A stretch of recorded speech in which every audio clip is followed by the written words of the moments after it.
am Dawn Montefusco, and this is Write From Your Heart, how to unleash your creativity, share your message, and leave a lasting legacy. And today, we have one of my favorite people back, Norma T. Hollis. She's an international authority on authentic leadership and self-awareness. She's a coach, consultant, speaker, trainer, and author of programs, services, and books that help people deepen their knowledge of self, transition difficult times, and follow their authentic life path.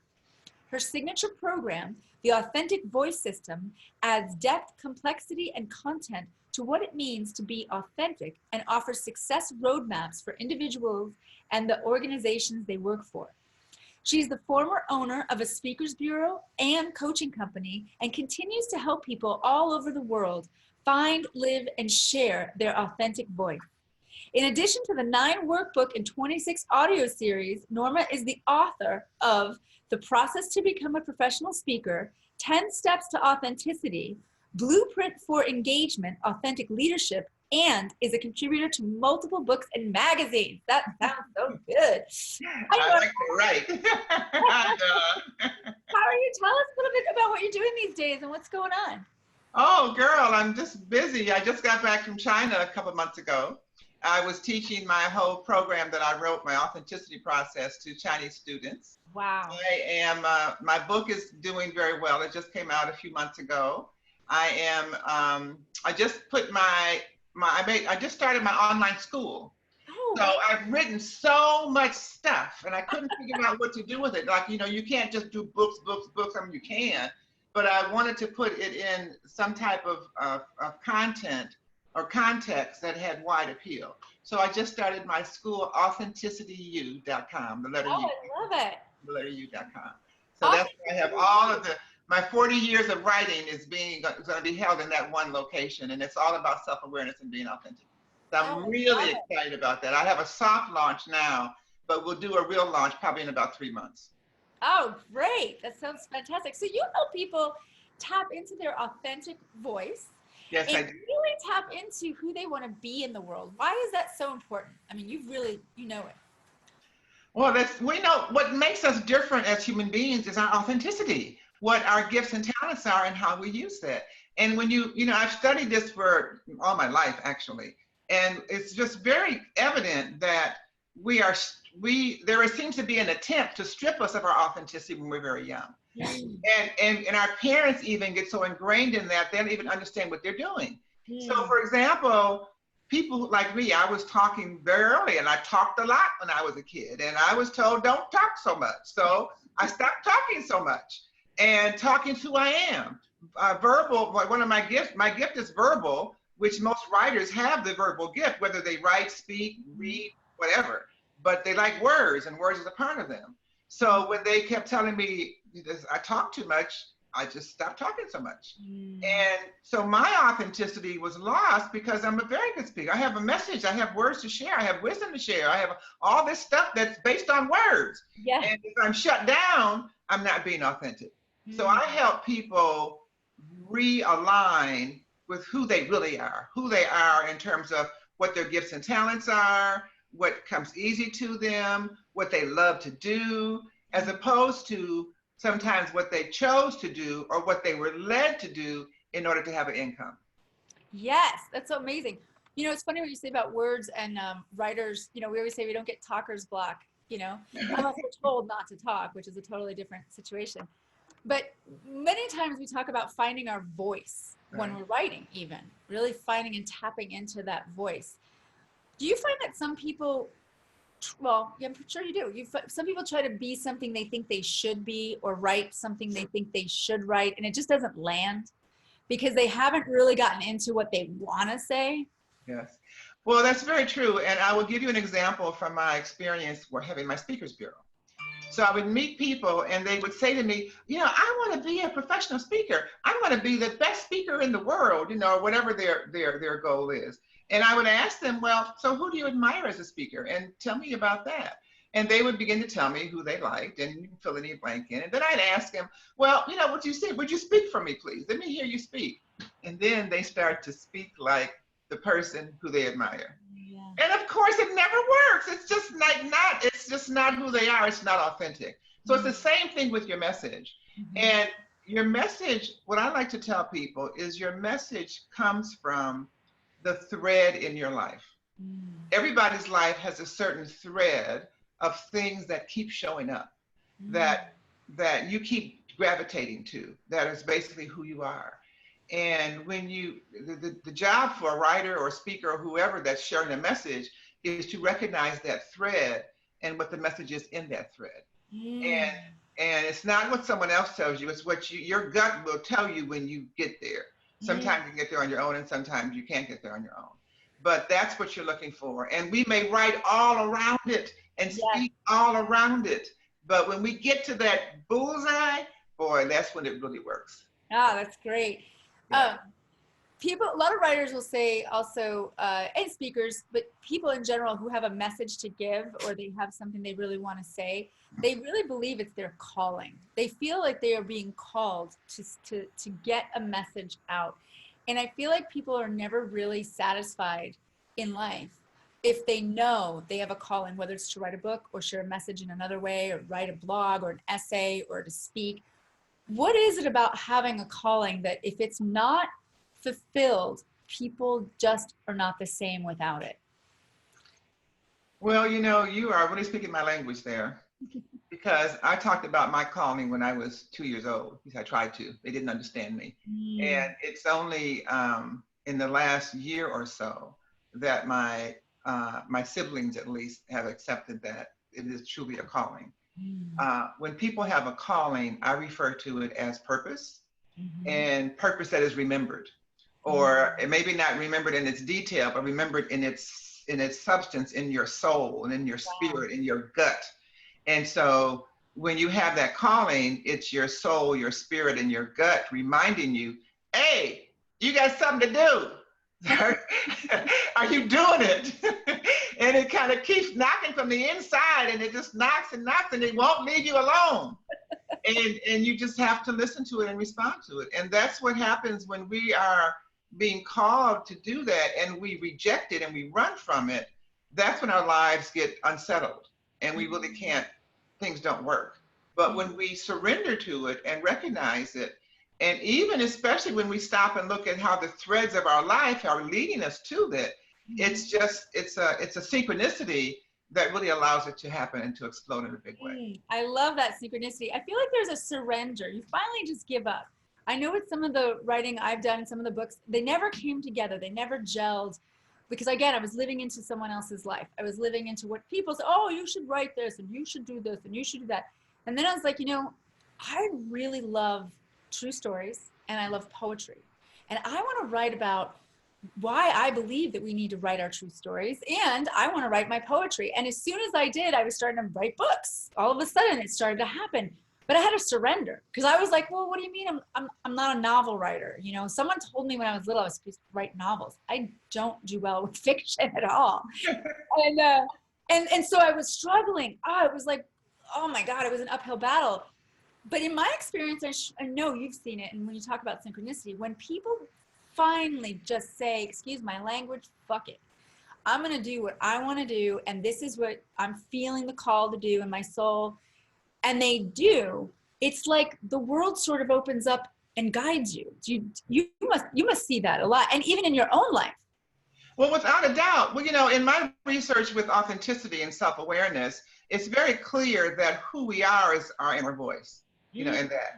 And so people who are writers, what they're writing is what the inner voice speaks to them. Yes. And the inner voice is also the God connection or the life connection. So, I heard just recently, well, I have to be honest with you. I only recently refer to myself as a writer. I always say I write, but I've never said I'm a writer. Okay. I always said I'm an intellectual artist. I'm this, I'm that. It's not that I had anything against it. I just never really perceived it that. I write programs for human development. But writing is and then I heard someone say that God was a writer. I said,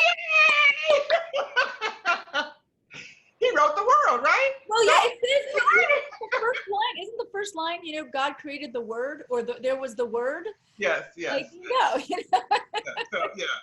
So it is that calling. It is that, I think it's part of the whole process of a purpose and the whole process of entering the planet and even leaving the planet and coming back again, or whatever your beliefs may be. Mm-hmm. But all of that cycling of purpose is remembered more by the writers than anybody else, and the creative people. And that's what we're attempting to do, is step into what we were sent to create.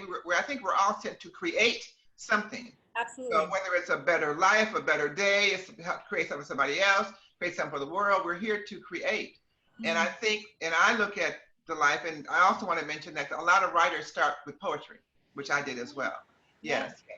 And that poetry is that feeling, that creativity. That's our first recognition of that feeling inside that's driving us, of that push, that knocking to get out. And then as we mature with the poetry, we move on to writing our stories, and then we end up having stories, because the poetry comes when we're younger, when we're very much into the hormones are strong and the feelings are strong. We don't understand them. We got to write about them and all that. But then 10, 20 years later, we get to understand them a bit. We've lived a little bit more life, and then we can explain them and talk about them more. But that's when we realize we really have this thing for writing, this thing for creating. And we're just not human if we don't create. Yes. Yeah, it's absolutely. You know, there's a lot of studies now that's showing that being creative, whatever that means for you, right? Creativity has lots of different, you're being creative. When we create businesses, we create, you know, meetings and workshops and people to come, that's definitely creative. And they found that people doing just the actual more, I guess, more garden variety creative, like, you know, ballroom dancing or art or writing, that it's really opens up stuck spots. It helps people heal from all kinds of things, lowers blood pressure, lowers stress levels, that kind of thing. You know, can you speak to that in your experience writing your books, how it just felt good? It just felt like you're being you. Well, the one thing I will say about my writing, and yes, it is being me, and it was about writing about all my experiences as I was going through this. I had a 30-year period where I was literally downloaded, is what I refer to, because I refer to myself as just being blindly led. Didn't know where I'm going, but I just know I'm being led. You got to do this, you got to write this, you got this, whatever. And so I just had to make friends with that energy and allow it and be in partnership with it as it unfolded. I could always feel when I had finished a phase, because it was as if an energy entered me and guided me along the path a certain way. And when that energy's role was done, it left, another energy came in. Wow. And then I felt, that was really what it was like for me, because I wrote in my program, which is based on 9 different angles of how we see ourselves. I think I had a different energy for every angle, and it was over a period of 30 years, when I could feel them coming in and out. I didn't understand it all. That's why I said I was blindly led. And in my particular case, because it was such an intense experience, most of that time I didn't work full time, because I couldn't. I mean, work got in the way of the work I'm supposed to be doing. And that's for all of us, really. But I had the opportunity to, because of health issues, I didn't work full time like most people do. So I had a lot of practice on being independent when I was younger. So I learned how to be broke. So I don't really want to say it that way, but I learned how to work with money in ways that most people never experience. They don't have to, but I did. So I learned a lot, and I built a lot of character with that process as well, and a lot of great values that hold me up a lot now. But yeah, you know, when you have that calling, nothing's right until you follow it. I agree. And in my research, it's a spiritual thing, and if you don't follow it, that's when you get sick and you come back to do it again, because you still have to do for your own life, for your own soul's maturation and journey and what have you. You have to experience certain things, the pain, the pleasure, and all of those things to get to where you're going.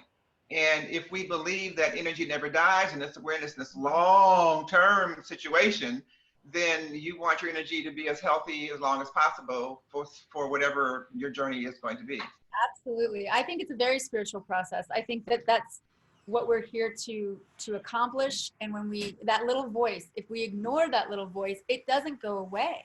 It's a haunting. I've met people that suppress it, but it's always there, you know, and then it's just sad. And I think it does make people sick. I think it makes people angry. I think it makes, you know, all kinds of stuff happen. So yeah, I think writing and listening to that voice, I love the way you said that. Just really using even just journaling. Do you ever journal? Do you ever just use your journaling as a way to speak to that voice? No, I just speak to it. I Oh, just good. talk to Oh, I it. love this. We have a great relationship. We've had it since I was 8 years old. So I'm always talking to Tell my. us the story again. Why don't you listen to music? Well, I got too much going on in my head, so I'm good. I'm Tell good. us the story when you were 8 years old. Yeah, my story when I was 8. There are a couple stories when I was 8. 8 was when I had a ear infection, and the ear infection, because my eustachian tube was weak, it came out of my ear. And it's right. This is a writing group, right? So when I was a child at the age of 8, I woke up one morning with a violent earache. To the doctor, we rushed with lightning speed to be told my ear would always be. It seems a cold started in the nose, traveled through a weak tube to crust on the earlobe, creating a hole in my middle eardrum as the journey of my spirituality and authenticity was then begun. So Wow. that's the start. Yeah, that's a 35 stanza poem that I wrote years ago. Wow. And I usually use that in the beginning of my presentations because it helps to talk about my ear. Yeah. So with the hole in my eardrum, the only way they could stop the infection was to put a solution on my ear directly, and it felt like acid on the inside of my head. Wow. So it was really, really painful. And then the following year at 9, I had earaches regularly. I had to go back to the doctor regularly, and I had earaches regularly. It was 2 painful, very, very painful years. And the adults in my life didn't really get what I was going through. I mean, they got it, but didn't really know how to help me. And since they didn't, the voices came. So I'm walking to school one day, and I'm 8, and the voices started talking to me, and I said, okay, if you're I know about voice, I know about spirituality, I know about all that stuff. I said, but if you're the voice I should be listening to, then prove it to me. Mm-hmm. And in the next week, show me somebody with red socks. And this somebody mentioned the word elephant in a conversation, and maybe then I'll believe you. Well, sure enough, before the week was over, somebody walked by in red socks, and somebody mentioned the word elephant in the conversation. So I did it again for the next 5 weeks or so, something different, and it always happens. Wow. But so that is what started my journey of trust and partnership with my voice. But I want to tell you about last year Thanksgiving, and a friend of mine who is kind of a partner in the speaking industry, he books me for some things. He translated my book and what have you. He came by Thanksgiving morning for a conversation we were having, and I looked down. He had on red socks. And that was a time when I was making the decision of some changes in my business and changes in how I was doing this calling that I'm responding to. And I said, okay, let's try it again. I said, okay, if the changes I'm making are the right changes that you'd have me make, then in the next week, since I saw the red socks, let somebody mention the word elephant. So I watched Family Feud, and about 4 days later, somebody mentioned elephant in an answer. And I said, well, that's kind of it, but I was really looking for more for a conversation. That's kind of how I asked it. I wanted in a conversation. Well, the 7th day, I'm at a friend of mine's having a workshop, and I'm there. And she's talking about how elephants, when they're babies, get on a stake to their neck, and they go in circles. And then that's as far as they think life is. And that's as far as they go. And so her whole talk was about elephants. And I said, whoa, yes, there it is again. And of course, the context of it as well was phenomenal. So that stuff works. When you create that relationship and you respond to your calling and you listen to your voice, you do anyway as a writer, but you go a little deeper into it and go into partnership with it. It just shows up in all kinds of places. And that's just one example of how it has showed up all of my life. And even my friends now recognize when it shows up, because then it shows up in our life, which gives us some validation. So it's a real powerful tool that builds relationship and just does wonderful things in your life if you just allow it to. That's fantastic. What I'm hearing is this sense of real surrender, and I love that because it's a power place where we decide to do what we're here to do, whatever that is. Yeah. And do you have any, well, first, I want to ask this one question though. When did you first realize language had power for you? That your words had some power? Well, I have to say that at 2 phases. The first phase actually was when I was 2 years old. Mm-hmm. Because when I was 2 years old, and it's a combination story between my father, my mother, and my memory. Mm-hmm. And because my father was teaching me my name, and he was saying, your name is Norma. Norma's your name. What's your name? And I would always say my. And he would say, no, not my name, your name. Your name is Norma. Not my name. My name is Daddy. Your name is Norma. What's your name? And I would continue to say my. And my father tells that story now. My mother tells a story about how at 2 years old, my silky hair that most African American children are born with all of a sudden turned into African American hair. And she cried because usually if you get it by 2, it's going to stay for a while, but it didn't. So I imagine it was the same time. And I remember a frustration with my father very early in life that set the stage for us to never really have a good relationship. So I realized then that something with this words thing, that I couldn't get the words out. I don't know if I knew the word. I mean, I clearly didn't have the muscle tone to say the words, but something in that brought that awareness to me. And then the second thing probably was, and I have to say it's in stages for me. So when I first finished all my work and I'd written all my books, and I had a speakers bureau at that time, and internet was relatively new. So I was able to secure 20 different speaking engagements of events that I did. I went from city to city and had people in my bureau represent me and help me make it happen. So that's when I got feedback from people who found power in my words. And these were people who wanted to be speakers, and I was showing them how to be more authentic in their message as a speaker. And then, so that was about maybe 10, 15 years ago. And then the third time was just when I was in China about 4 months ago. And I was working with university students and helping them to find their authentic voice. And a number of the students in a class, they weren't even in my class, but were there at the university, wanted to meet with me. And I was able to help them shift their thoughts on what they're going to do with their life, because they were following what their parents said for them to do. And they didn't know who they were or what the opportunities were in the world. So as I met with them as a group and taught them and then saw them one-on-one, I have to tell you, my confidence on the work that I've done, my clarity on who it's for and what to do with it, all of that just expanded significantly. So I'm new with that, and that's the new me. That's the school. That's all the things that I'm doing now. That's just excited about moving forward. Yay! I love this. I love your It's been a long journey. What do you have? One little piece of advice? Say, someone who's scared. We get scared. We hold back. What would you say to someone who's so close to just saying, I'm going to do it. I'm going to write this book and I'm going to show the world what I got? Well, I would, just do it may not be enough. I'm listening to this branding material now, and they say that people respond more to pain than to pleasure. It's true. So let me give you a little pain to think about. One thing about those of us who have a calling, and especially writers, is that we recognize we're here to do something.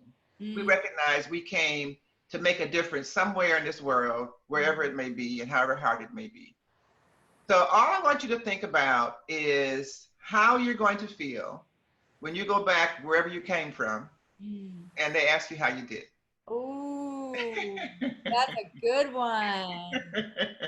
Oh, I know my motivation is I want to go back and I want to hear, you did a great job. You hit our expectations. We're really proud. Take a rest. We got a good assignment for you next, or whatever, But I know I'm not going back to say, hey, you didn't do, you picked this over us. You picked this or that, and you didn't do what we asked you to do. And what's up with that?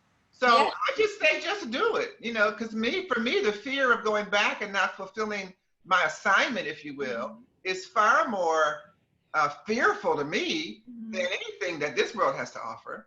So that's what I'm doing. I'm going to make sure I do everything I can to fulfill the assignment I was here to do. And for me, it's been a lifelong sacrifice, but it's been a sacrifice of joy. And it's been some really, really, really, really, really hard times, especially financially.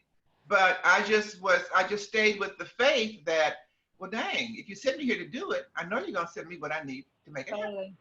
So all I got to do is make sure I keep my thoughts straight and my focus right, and keep the extraneous extractions away from me, and just remember why I'm here, And I can still have a lot of fun in the process. It's not, I don't have to stop having fun, but I just have to be a little wiser in terms of what I do, how I do it, and the ways that I do it. You know, I'll be 70 in another month or so. Wow, you look Yeah, I love to say that. fantastic. Oh my God.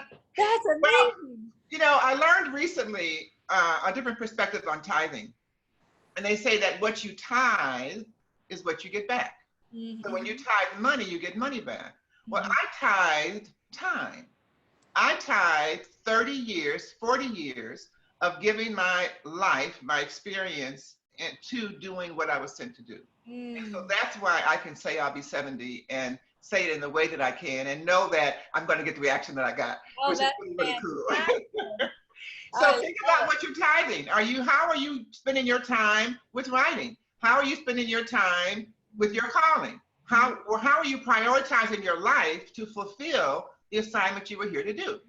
So that's how you get it done. That's how you get past the fear. You remember you want to tithe your time to do the work that you were sent to do. And that generates the money. It may not be, I've never really had a lot of money. I know it's coming at 70 now. I see now what I've done and what I've created and how now society even has systems that I can put it in that makes it great. I had to wait for society to catch up with me. Yes, okay? Totally. So for those of you who are young, 20, 30, 50, you know, society's still catching up with you because you get the idea before society's ready for it sometimes. And you have to grow into it while society grows ready for you. Because I know when I was younger, I said, I was born 30 years early.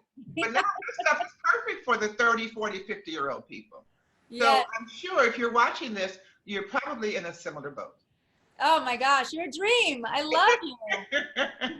Like, I feel better. I'm like, oh yeah, I'm doing what I'm supposed to do. This is amazing, you know? So whenever that doubt comes in, I'm going to use that. I'm definitely going to be like, wait a second. I want to say that I'm doing the thing that I said I was going to do, you know, and see what comes later. Another thing is, I love that once we step into what we're supposed to do, it's like one step at a time, right? One step at a time. Right. And as difficult as finances has been for me, even in the first part of the year, now that I'm clearer on what I'm doing and I'm able to figure out where to put it and all that, stuff is showing up. I mean, it's showing up left, right. I mean, even you called and I said, okay, sure, I'm free, whatever. Yeah. You know, and everything does not lead to income, but it leads to exposure and it leads to clarity. Absolutely. So the more you do, the more you're going to understand what you're doing, and the easier it's going to be to get to that path. Oh, I love it. I love it. You have a great free gift for us. You know, I do have a free gift, and I'm not sure what I gave you before, but I want to make sure now that you have AuthenticityU.com. Yes. So good. So this is my new school, and as I'm speaking now, there's about a dozen or so classes up. By the time this airs, or people might see it, it may be more than that. And there are a couple of free gifts on the site. Cool. And also some classes you can take. So there's a button that says start here. And if you do that, then you'll get some sense of how to move forward.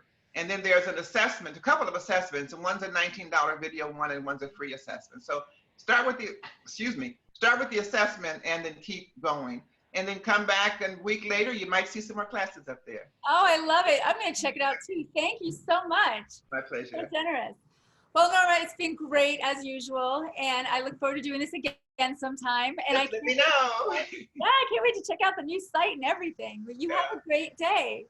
Well, thank you, Dawn. This has been wonderful. I love your wonderful energy and your great smile. I love the work you're doing. And all you writers, keep writing. Yes, keep writing. Awesome. You take it easy today. Thank you. All right, sweetie. Take care.